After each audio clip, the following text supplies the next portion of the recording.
Bonjour à toutes et à tous et bienvenue à cette nouvelle vidéo, j'espère que vous allez bien. Aujourd'hui, on va faire un exercice ensemble. C'est un exercice que j'aime bien faire, vous le savez, quand le marché broie du noir, qu'il a justement une certaine idée des choses qui vont dérailler, etc. L'exercice que j'aime bien faire, c'est justement de réfléchir à quelles sont les opportunités et quelles sont justement les notions que le marché pour l'instant n'intègre pas encore, mais qui pourront l'aider éventuellement à soutenir et finalement gravir le mur de crainte. Et ça, c'est un exercice qu'on a fait ensemble au travers de différentes vidéos ces dernières années. Et ensuite, quand le marché justement commence à prendre en considération des événements et des éléments qui sont plutôt positifs, optimistes, et quand justement on va dire que les mauvaises nouvelles se sont matérialisées et que donc la mémoire du marché fait son œuvre également, c'est-à-dire que quand vous avez un événement négatif qui est déjà arrivé de par le passé, il a tendance à avoir moins d'impact quand il arrive une nouvelle fois parce qu'il y a moins cet effet de surprise, il y a moins cet effet on jette le bébé avec l'eau du bain puisqu'on ne sait pas de quoi demain est fait, on a beaucoup plus une connaissance justement et une matérialisation et des bornes finalement, un bornage quelque part du risque et de l'impact que ça peut avoir. Et donc l'exercice que j'aime bien faire justement quand on a ces différents nuages noirs qui finalement dont le marché finalement prend conscience et qui petit à petit en fait s'évapore au fur et à mesure où on passe un certain nombre de ces nuages noirs et que le monde est toujours là, le marché derrière se met quelque part en mode monde des bisounours, tout va bien dans le meilleur des mondes possible à la Pangloss et dans l'idée voilà qu'il n'y a aucun signe noir, enfin, par définition, de toute façon, un signe noir ne peut pas être anticipé puisqu'on ne sait pas ce que c'est. Par contre, il y a des signes gris. Et donc l'exercice que j'aime bien faire, c'est pas essayer de prévoir l'imprévu quelque part, c'est plutôt de me préparer. En tant qu'investisseur, mon but finalement, c'est d'essayer d'avoir toujours un coup d'avance, mais un coup d'avance dans la réflexion, dans l'hypothèse de travail et dans quelque part la construction de scénarios. Jamais un coup d'avance, ou en tout cas j'essaye de le faire le moins possible, mais de ne pas avoir de coup d'avance dans l'exécution, c'est-à-dire d'anticiper pleinement avec des pleines positions, etc. et de jouer quelque part des coups ou des paris pour essayer d'avoir tort et de battre le marché. Ça, il n'y a rien de mieux pour avoir raison un coup, mais 9 fois sur 10, se prendre les pieds dans le tapis et dans les pieds dans le tapis du timing surtout. Et c'est ça qui fait vraiment mal. Donc aujourd'hui, l'exercice que l'on va faire, c'est comme on semble rentrer dans un monde finalement qui... Il y a toujours des risques, bien entendu, hein, il y a toujours... mais on les connaît, on les accepte et donc on les a intégrés. Et donc quelque part, le marché peut plus se projeter, a plus de visibilité. Et ce qu'on va faire comme exercice, c'est de se demander ensemble quel est le grain de sable qui peut advenir, qui peut justement un petit peu gripper la machine et relancer, parce que le marché aime bien se refaire peur, relancer éventuellement une peur. Alors, ce n'est pas le Covid, hein, je ne vais pas parler du Covid, etc. Pour moi, c'est un risque qui est toujours présent, bien entendu. C'est un risque qui est intégré, connu par le marché. Ça n'empêchera pas certainement en effet de rejouer à se faire peur là-dessus. Mais ce qui va beaucoup plus m'intéresser justement, c'est un phénomène nouveau. Ce qui sera important, c'est justement là où le marché peut jouer à se faire peur en attendant de recalibrer un petit peu sa gestion du risque. Et cet élément-là, on en a déjà parlé il y a déjà plusieurs mois, même une bonne année, je dirais. J'avais fait déjà une vidéo en se projetant. Il faut le décomposer. Il y a l'aspect taux, mais on ne va pas parler des taux de la Banque centrale, donc des taux courts, puisque ceux-là, bien entendu, ils sont administrés et les banques centrales nous ont déjà dit qu'ils allaient les maintenir bas pendant de nombreuses années. Et c'est justement là, je pense, un point central également, c'est-à-dire autant les banques centrales ont su réagir très rapidement à la crise du Covid, et c'est quelque part aussi ce qui a surpris beaucoup d'investisseurs et ce qui a permis un rebond très puissant et très fort, au-delà du temps de latence qu'il y avait eu, par exemple, sur une crise comme les subprimes. Et on a vu que ça avait fait toute la différence également dans la reprise. Mais ces banques centrales-là, elles ne régissent pas, enfin, elles tentent bien entendu, mais il y a surtout les taux de marché, donc les taux longs qui vont nous intéresser.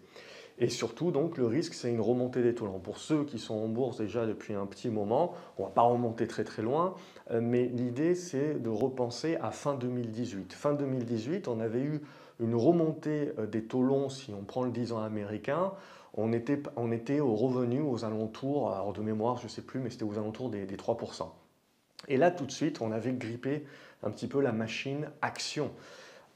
Et derrière, on va parler de l'inflation. L'inflation qui est un phénomène important, qui est à prendre en compte. Un petit peu d'inflation, c'est toujours bien. Trop d'inflation, c'est là où ça commence à nous impacter.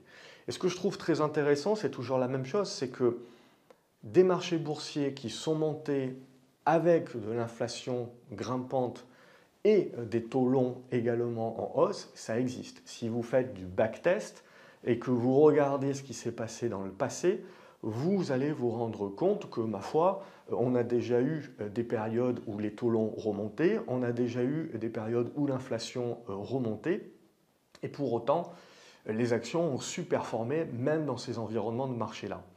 Et ce qu'il faut bien se dire, voilà, c'est qu'il faut bien dissocier les choses aussi. Parce que quand on backteste les choses, en règle générale, quand on regarde dans le passé, on va toujours regarder par rapport à des indices boursiers. En règle générale, on prend le S&P. Et donc on va comparer, on va se dire, bon, ben vous regardez, dans les années 70-80, on avait beaucoup d'inflation, on avait des taux longs qui étaient donc super élevés. Pour autant, on avait des actions qui continuaient à performer. Bon, quand on parle de rendement, il faut quand même soustraire l'inflation pour avoir le rendement réel, hein, et pas juste se dire, bah, regardez, les actions ont gagné 10% cette année-là, mais il faut regarder le parallèle aussi d'une inflation.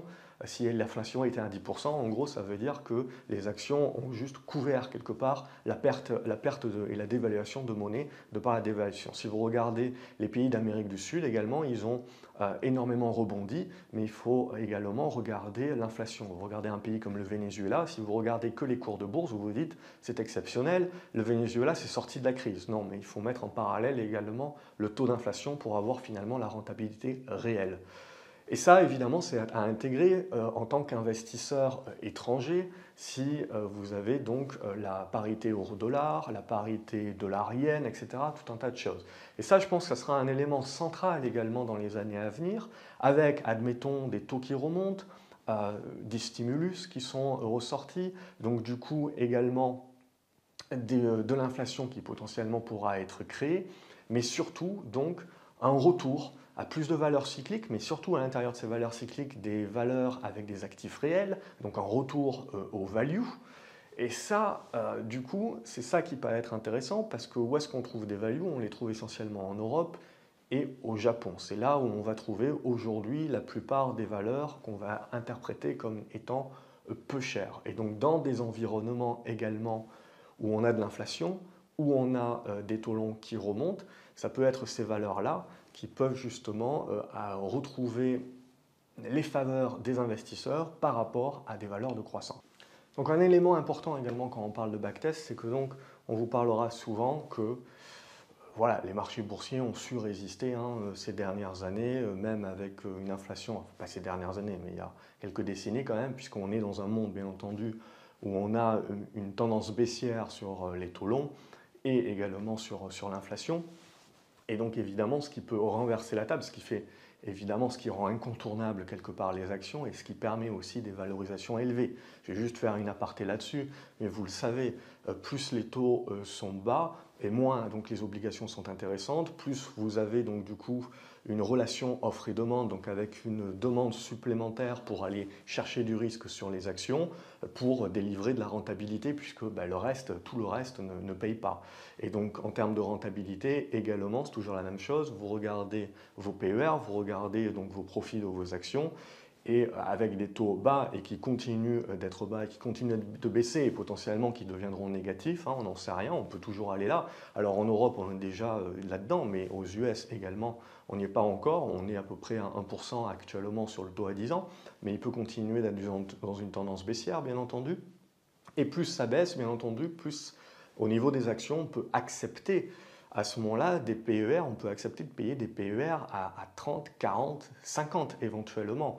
Et alors, tout le monde vous dira que c'est survalorisé, bien entendu. Un PER payé 50 fois les profits, c'est survalorisé. Tout le monde vous dira, ça y est, c'est les années 2000, etc. C'est sûr. Mais la différence, c'est que les taux ne sont absolument pas au même niveau que les années 2000, ils sont bien plus bas, ce qui fait que au niveau des valorisations, au niveau de la rentabilité, on peut tout à fait accepter actuellement un PER de 50 par exemple.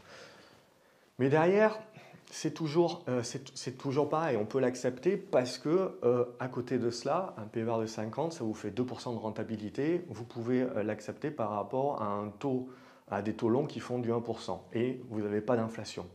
Mais à partir d'un moment, si vous avez juste les taux qui remontent, admettons, à 1,5, 2%, si vous avez un retour de l'inflation également, eh bien, très rapidement, cette survalorisation-là, vous ne pouvez plus l'accepter. Vous n'avez plus finalement la prime de risque.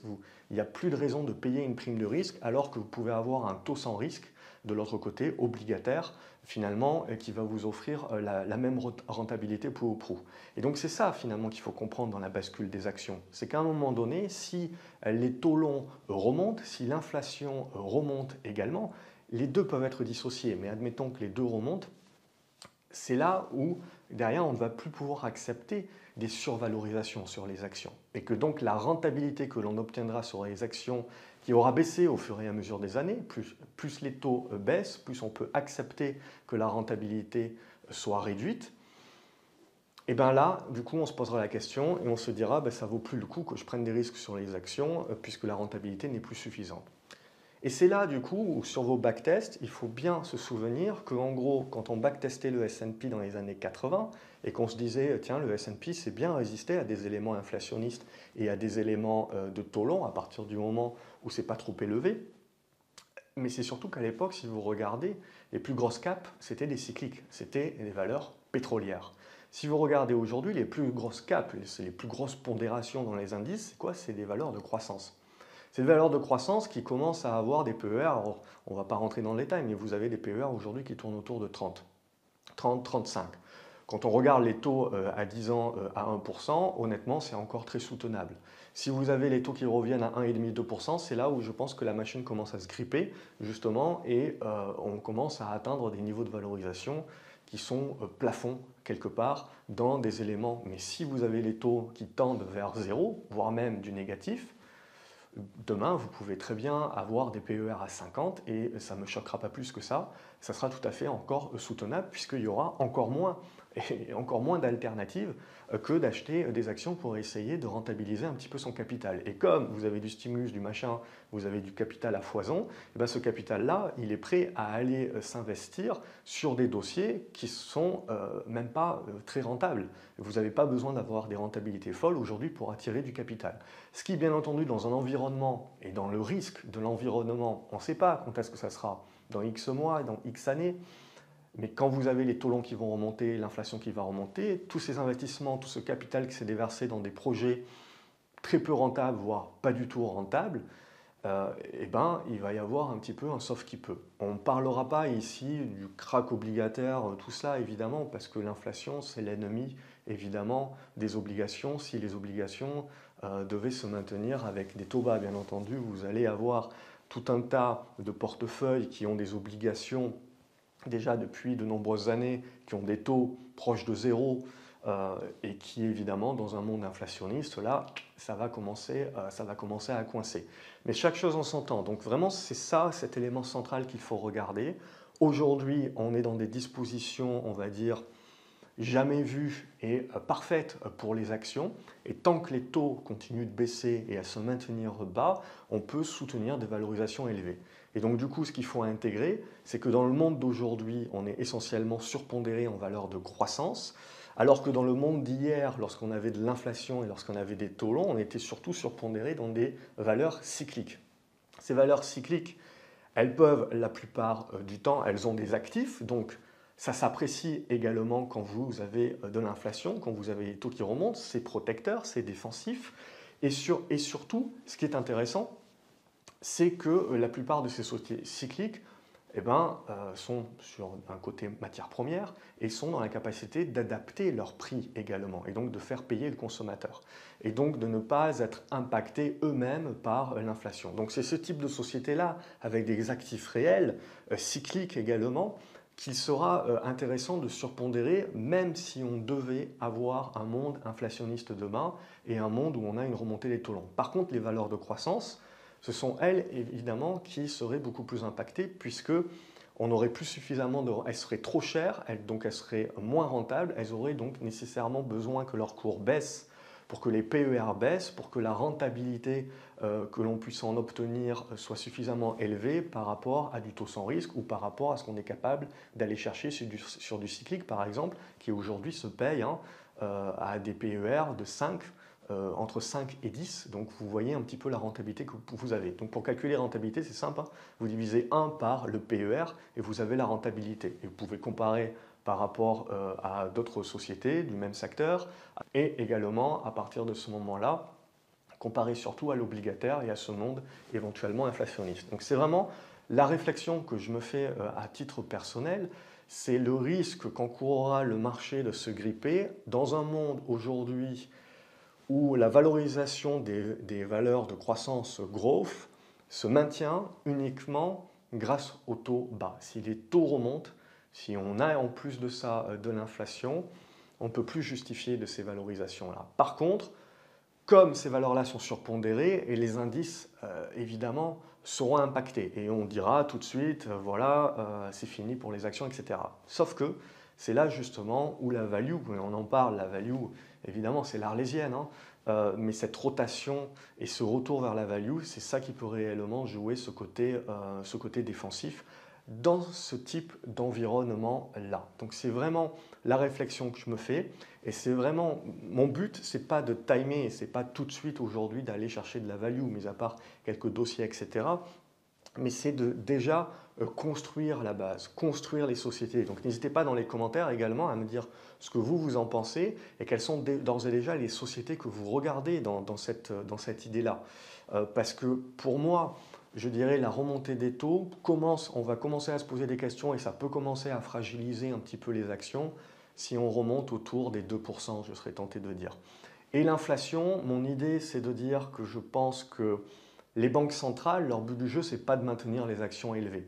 Hein, tout le monde dit ça, mais ce n'est pas leur but. Leur but du jeu, c'est pour éviter que le château de cartes s'effondre, il va nous falloir de la croissance à tout prix. Donc on met des stimulus au taquet et il va falloir redémarrer la machine. Parce que c'est toujours un monde sans croissance, avec des taux bas, le château de cartes est capable de tenir. Avec des taux longs qui remontent sans croissance, ça va coincer, ça va vers la stagflation. Avec les niveaux d'endettement, etc., ça va coincer. Donc les banques centrales, mais la Fed surtout, ils doivent jouer sur un fil qui est assez fin quand même, c'est-à-dire refaire naître de l'inflation, mais pas trop non plus. Du coup, maintenir les taux bas quand même pour continuer de financer, pour continuer de laisser ouvert le robinet du crédit et donc générer de même une croissance qui nécessairement générera une inflation. Et ils ont dit très bien qu'ils étaient prêts à laisser couvrir l'inflation au-delà des 2%. Ce qui me fait dire que les banques centrales, contrairement à 2018 où elles avaient commencé à remonter les taux trop tôt par rapport au cycle économique. Et d'ailleurs, dès que les taux longs ont commencé à remonter aussi, on a vu la pression que ça a mis sur le marché et hop, en catastrophe, Powell avait commencé à nouveau à baisser les taux, ce qui avait permis de redémarrer et surtout sur les valeurs de croissance au début 2019 et donc de faire du rebond. C'est essentiellement, on parle uniquement de vases communicants et donc de capital qui est à foison, mais il va soit tout s'investir sur les actions, soit ce n'est pas suffisamment rentable parce que les taux longs remontent, etc. Et donc on revient sur l'obligataire. Et c'est une bataille permanente entre les actions et les obligations pour attirer ce capital-là. Et ça continuera d'être comme ça ces prochaines années. Donc c'est ça vraiment qu'il faut intégrer, c'est ça qu'il faut regarder de près et c'est ça qui peut faire la différence ces prochaines années. Et on sait que la Fed et les banques centrales sont prêtes à laisser passer l'inflation. Pourquoi? Parce que pour pouvoir soutenir nos déficits, un petit peu d'inflation pour grignoter la dette, ça ne fait jamais de mal, mais pas trop non plus pour ne pas devoir remonter les taux trop rapidement derrière, pour ne pas bloquer derrière la croissance. Donc ce qu'on cherche là, c'est à faire renaître de la croissance, même s'il y a de l'inflation qui arrive, les deux permettront justement, croissance du PIB, un petit peu d'inflation, de grignoter donc le ratio de votre dette. Et donc de rendre le système un petit peu plus soutenable et de continuer à le rendre soutenable. Mais c'est un jeu d'équilibriste, hein, bien entendu, et je pense que là, les banques centrales tarderont à remonter les taux, ce qui fera dériver l'inflation, justement, à plus de 2%. Et c'est là où on aurait éventuellement les taux longs qui remontent, et c'est là où je pense qu'en termes de rotation sectorielle, au-delà de juste une rotation growth, les sociétés de croissance vers plus des sociétés cycliques, au-delà de ces valeurs cycliques, il faudra faire un tri à l'intérieur de ces valeurs cycliques et vraiment aller regarder et choisir l'actif réel. C'est pour ça également que je vous parle, et je pense que je ferai d'autres vidéos, mais de l'importance aussi dans ces actifs réels d'aller aussi regarder tout ce qui est matière première, tout ce qui est sociétés qui pourront justement avoir cette capacité, même dans un monde inflationniste, même dans un monde où les taux longs remontent, d'avoir cette capacité d'avoir cette puissance sur leur prix et de pouvoir faire payer l'augmentation des matières premières dans leur prix final aux clients sans que ça impacte négativement leur vente. Et donc, quelque part, c'est ce pricing power qui sera important de justifier. Donc, vous le voyez, c'est toujours pareil la bourse. Moi, je pars du principe que il ne faut jamais broyer du noir, il y a toujours quelque chose qui monte quelque part. Et donc, ce que l'on cherche, justement, c'est juste à se préparer et à attendre que le marché, petit à petit, mette les pions qui nous permettent de vraiment favoriser un scénario. Et à ce moment-là, on tire.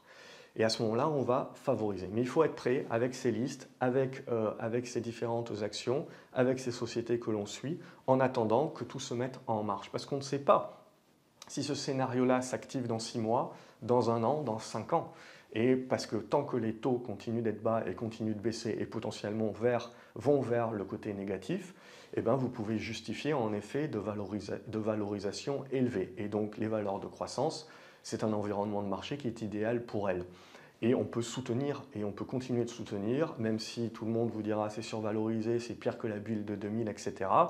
L'environnement n'est pas identique, n'oubliez pas. Et quand on vous parle de tous ces backtests-là, moi, ce qui me gêne, c'est qu'on ne compare jamais ce qui est comparable. Parce que comparer le S&P d'aujourd'hui avec ses pondérations au S&P de 1980, voire même avant 1980, ça n'a rien à voir. Ce n'est pas le même type de société, ce n'est pas le même type de secteur, ce n'est pas le même type de valorisation que l'on donne à ce type de secteur et de rentabilité qu'on attend sur capitaux. Donc ça aussi, c'est à prendre en compte. Et dans cet environnement, il ne faudra pas oublier les financières également, parce que si les taux courts restent bas, parce que les banques centrales les maintiennent bas, que les taux longs remontent quand même et qu'on se retrouve avec de l'inflation, bon, ben les banques, hein, tout ce qui est valeur financière, c'est un environnement de marché qui leur plaira ça.